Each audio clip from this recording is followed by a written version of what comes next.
this sort of replay coaching. It's fun though. It's good shit. Okay, here we go. Sort by old. And there we go. Fig, thanks so much for this. I'll try to grab a current replay for you tonight in advance of the of tomorrow. I'm in the middle of a training binge, and I haven't laddered in a while. I'm currently at Gold 1, and I'm looking to go for a big push into Platinum this weekend. My two biggest problems at the moment are picking a time to apply pressure, as well as keeping everything running smooth at home. But I'm clear on what to I think he means, but I'm not clear on what to improve there. So, okay, so yeah. So choosing when to apply pressure and trying to kind of swap between pressure and macro, he's identified as a problem, so that's good. That's something a lot of people struggle with. He says, do you have any tips for triggering the scouting reflex and analyzing when to push out and when to stay back? I'm currently working on building the habit of checking through my nexus, my production, looking at my minimap, watching my supply, and trying to keep my money low. I still haven't got the warp in and build pylons habit down yet, but that's what I'm actively practicing at the moment. This game went pretty well, but I forgot to get warp gate upgrade for a really long time. Besides the supply blocking and the warp gate delay, I'd love to hear what else I can work on. Cheers. Edit, cheeky bonus question. Once I get more comfortable with the game, is playing random a good way to learn? I really want to play more of the other two races. Maybe not random, but just play Zerg for 3 or 4 games. You know, play a few games of Terran when you feel like it. I think is a really nice way to just kind of enjoy the other races, but also just learn how they work, understand their tech tree, and understand how bullshit your own race is. Once you play against your own race from the other side, you realize how friggin' unfair and ridiculous your race is. And this goes for every race. So it's actually one of the best things you can do. So first question he said, guys, was do you have any tips for triggering the scouting reflex and when to push out and when to stay back? I think one of the coolest things you can do is simply have a better game plan. And this is something where people are always a little bit disappointed with this because they go, well, you're saying you just have a preset choice of when to pressure out? Through the early stages, yes. As the games go longer and longer, things become a lot more flexible. But in the early stages, you should always have a tight game plan, and you might have some set pressure. Here in PvP, for instance, every game, I open up with 2 adepts, I send those to pressure. Ouroboros seems to be doing the same thing. Little mistake though. These adepts are not clumped together and hasn't used shade at all to get across the map quickly. So Ouroboros, I think as a player who's on the edge of Platinum, definitely can put a little bit more focus on these adepts. And what I often talk about is how most players absolutely suck at defending against adept pressure right now. If you group up adepts and make sure you get just to outside your opponent's ramp and do a shade there into your opponent's main base, normally they won't wall off in time. And if you simply get in their mineral line and then shift target down probes, you'll be able to kill 10 probes and simply win your Protoss versus Protoss games right there. It's good practice for your adept micro, and it makes sure you do things. Here we see Ouroboros simply right-clicked his adepts all the way across the map, didn't look at them at all. While I like that he was focusing on his macro, a really simple adjustment here would have changed everything. And that is, he said, I'm having trouble balancing, looking at my units and pressuring, and then looking at home and macroing.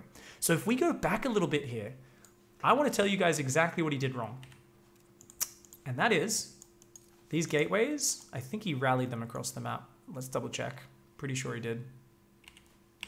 So, watch this. Let's see, does he rally them? Yep, so what he's done, just a very basic error, he's rallied his gateways into his opponent's natural expansion.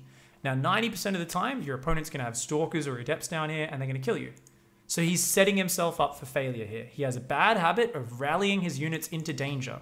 Instead of doing that, a tiny adjustment changes everything. All he needs to do is rally those adepts here, and then when he has the APM, he can look at them, say, ah, cool, move there, shade into the main base, and they'll be fine. But because he doesn't do that, these adepts just waltz in, they're not together at all, doesn't pay attention, and they end up taking a ton of damage before they even start fighting. One of his adepts is already almost dead, or almost lost all of its shields before he even does his first shade. And then he cancels his shade for no reason, where if he committed to that shade, he could have wiped out the whole mineral line. So Ouroboros there, a bit shaken. Why? Because he's like, I'm macroing. Oh god, my adepts are getting attacked. Oh shit, run away, shade. Oh, cancel the shade. He's put himself in a situation where he's not in control of his actions. And this is something which Terran players especially should use, but you can use it as any race.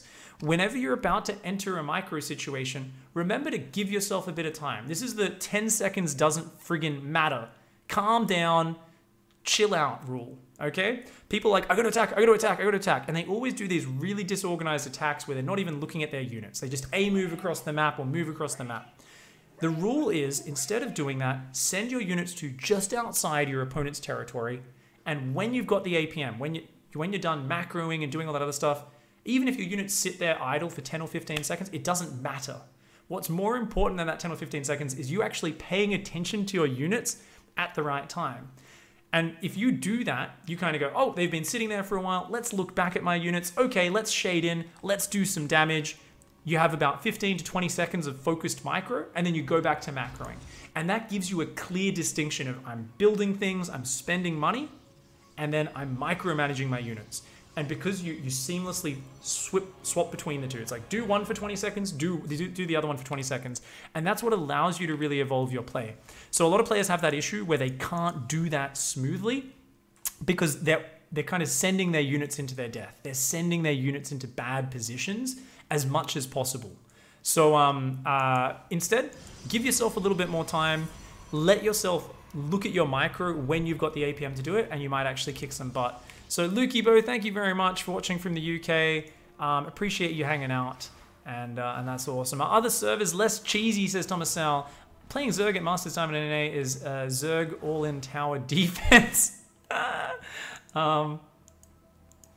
You'll just have different streaks, Thomas Sal. Different streaks depending on what's going on. Do you have any tips on working my macro? I'm Diamond 3 and I lack macro a lot, says Hit Me Crew. Just work on your macro cycle. Make sure you organize your spending. Hit Me Crew. If you look up my how to improve your macro video on YouTube in my podcast dailies, that's a really good video that can help you out. So good luck. Hey, MGS fan. Thank you so much, Lunge Bit Cheer. Thank you very much, mate. So already we've identified one key point there with the Uberos. Let's see if there was any other good questions in chat. Let's scroll back up. Sorry, I've been kind of bad at following chat today. In a game like that last one, how do you finish your opponent? Was saying Ma before. I mean, you can usually just go Doom Drop in the back in TVTs, or you can just go take out their expansions and they're going to be forced to attack into you. Too many people get pressured into trying to kill their opponent on the front. You don't need to do that. You can simply deal with your opponent the other way. You know, let them come to you. You shut down their bases, you take more bases, you build battle cruisers, 2 thumbs up. The problem in that TVT before is the player didn't have extra bases. He wasn't macroing well behind it. He was just kind of sitting there saying, you're dead, I've got control outside your base. Instead, he should just take 3 more bases, make sure his opponent doesn't have any sneaky expansions, 2 thumbs up, easy win. Thank you very much, Key Roars, for the Twitch Prime sub. I really appreciate the support there, buddy. Thank you very much. Welcome to the Pigsty. And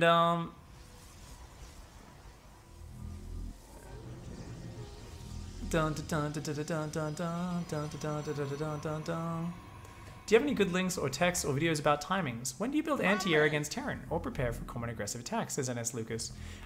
Really depends on different build orders and your own situations, NS Lucas, and it varies a lot across the leagues based on what people are doing. So it's something you should learn organically by learning to analyze your replays, NS Lucas. And, you know, if you ever want specific timings, hop into a Twitch chat, say, hey, Pig, in X matchup, in Zerg vs Terran, when do I need Spore Crawlers against a Banshee? You gotta ask me specific questions like that. I can just throw out the little bits of knowledge, but I can't just be like, hey, here's a video where I spend 47 minutes listing every single potential timing. It's just there's too many different things that can happen in a game of StarCraft, so there's no single, like, this can happen at this time. Because even if I make that video, it's not gonna help a Platinum player, because they're gonna prepare for things based on the Grandmaster timings that I'm talking about, which means they're cutting into their economy too much. They need to prepare later in the game because they're not going to be hit until later in the game. So StarCraft's a very fluid game. Working on your understanding rather than memorizing a set of timings is very important. If you find in your own ladder games, from looking at replays, oh, I always get hit at 5 minutes by Banshees, build Spore Crawlers at 4 minutes 30 every game, you'll be fine. I think it's important to work on your own understanding rather than kind of saying, where's a big list of when I need to prepare for these things? Because people could go for Banshees on 1 base, they could go for Banshees on 2 bases, they could go for Banshees on 3 bases. So it's never as simple as just, oh, you just need to build things at this time. You know, StarCraft's a very fluid game. It really works on your mental flexibility, and actually learning to kind of understand and dissect the game is much more important than anything else. Any ideas on how to remember inject, says Tabzord? If you work on a 30-second macro cycle where you do all of your injects, inject, build units, build overlords, and then 25 seconds or 30 seconds later, you do the same thing again, it will become automatic. The big problem most Zerg players have is they don't do their macro in an organized cycle. And so they end up being like, inject a hatchery, build 2 Zerglings. Oh, I've got to inject that other hatchery, build 2 Zerglings. Oh, I'm supply blocked, build 2 Overlords.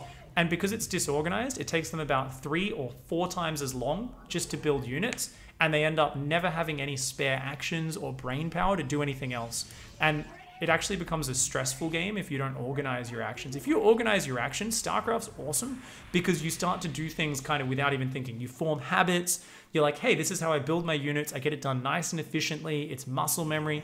And then there's players who never organize or refine anything. And they're like, man, I just can't never spend my money. Like, I'll build a Marine. Oh, I'll build a Marauder. Oh, I'll build an SCV. Because everything's haphazardly organized, it becomes stressful. So try to come up with your own techniques for figuring out a way to organize the macro cycle for yourself that makes sense. And you'll find it totally kicks ass. It definitely applies to Terran and Zerg the most, but you can also have a macro cycle as a Protoss player, especially in the middle stage where it's like warp in units, build pylons, warp in units, build pylons. But Protoss is a little bit more focused on kind of knowing when to add extra gateways, when to progress from there. So speaking of Protoss, perfect segue back into this replay, which we've been kind of watching at a bit of a slow level. Ouroboros wasn't really interacting with his opponent for a long time in that mid game. Has a bunch of Archons, but unfortunately they're in the back.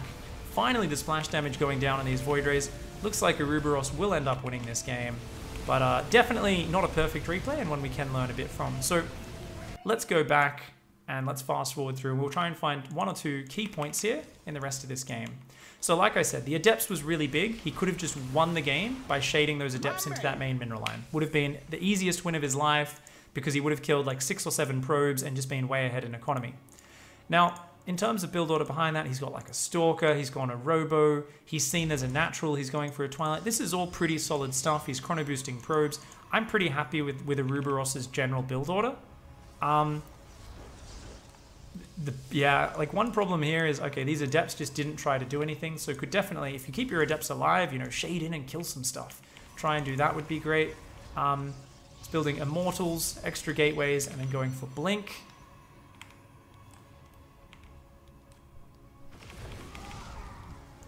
I would say the problem for Ouroboros was, okay, then we go double Forge on 2 bases. And then take a third, macro. So there's definitely a lot of macro coming out of Ouroboros. The one critique I'd have of the build order here is that there's not much focus on interaction. It's just kind of, let's spend our money, let's build up. Big thanks, MWows, by the way, for the tier 1 sub. Appreciate that, friend. So I would say Ouroboros, just go for a single Forge, because the second Forge is not that important. And personally, I would go for a better army in the later stages.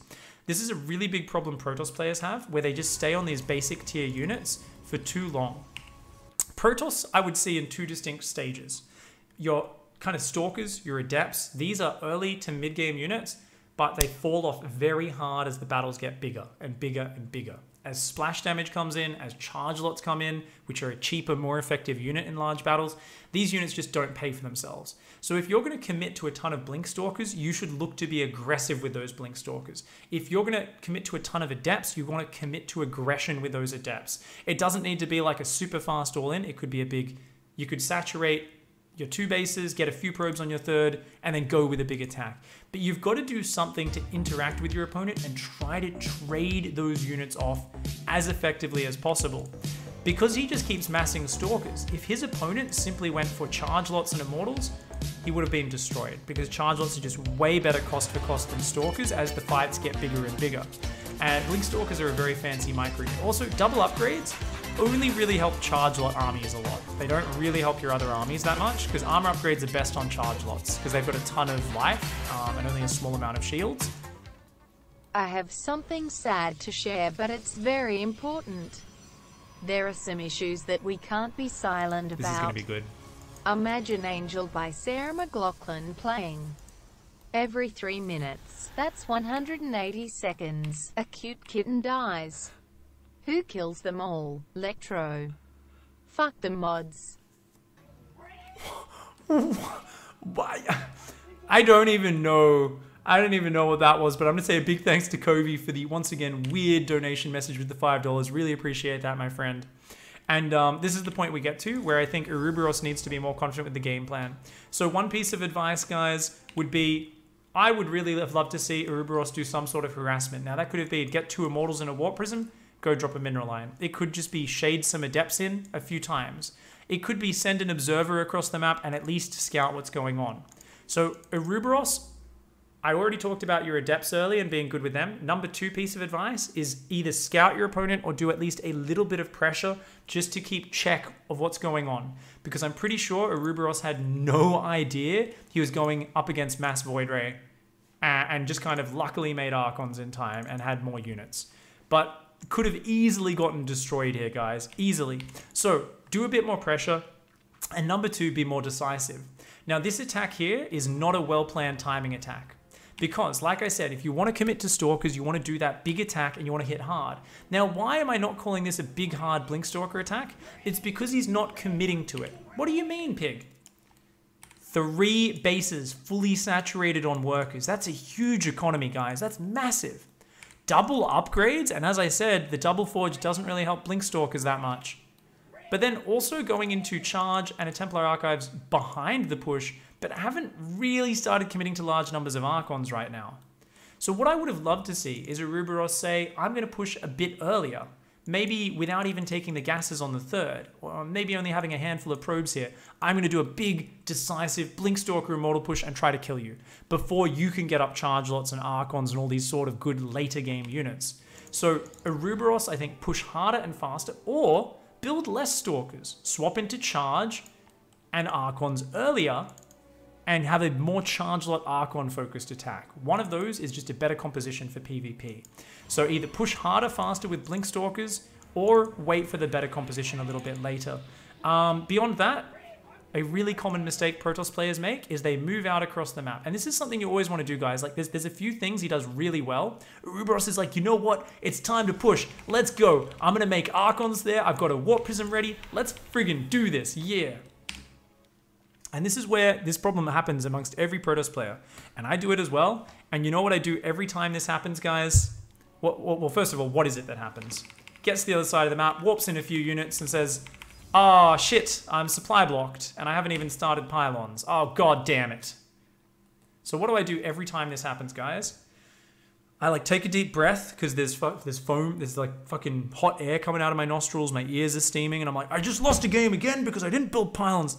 And I harness that like anger or that frustration at myself and I go, you know what, Pig? Let's create a trigger in your brain. And I say, whenever I move out, there are 2 things I need to do as Protoss. 1 is make sure my Warp Prism's ready, and 2 is build a billion pylons. I'm not even exaggerating. I just build so many pylons so there is no way I can get supply blocked.